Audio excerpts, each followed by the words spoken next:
मला एक प्रश्न आहे की बाबा तुम्ही चित्रपट बघितल्याच्या नंतर तुम्ही त्यातून काय घेता? मान्य आहे की ज्याची ज्याची बुद्धी वेगळी असते, ज्याच्या ज्याच्या बुद्धीने जो तो आपापल्या परीने त्याचा बोध घेत असतो. कोणाला त्यातले गाणे चांगले वाटतात, कोणाला त्या पिक्चरची स्टोरी चांगली वाटते, कोणी फक्त आणि फक्त ॲक्टरसाठी चित्रपट बघायला जातो, कोणी हिरोईनसाठी बघायला जातो.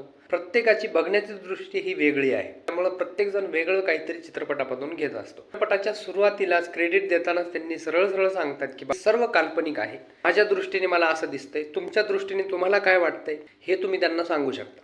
तर मी हे सगळं बोलण्याचं कारण असं आहे की मराठीमध्ये एक चित्रपट येत आहे, खालीद का शिवाजी.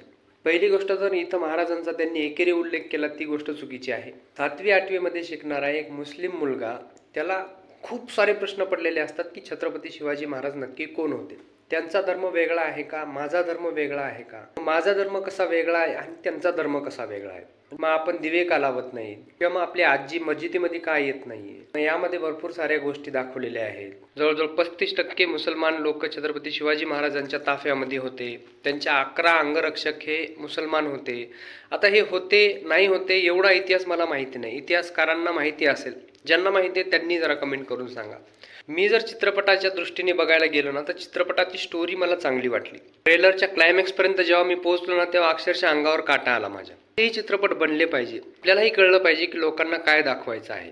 या चित्रपटामध्ये प्रियदर्शन जाधव, भारत गणेशपुरे, कैलास वाघमारे असे कलाकार बघायला भेटणार आहेत. ओव्हरऑल या चित्रपटाचा ट्रेलर मला आज चांगला वाटला.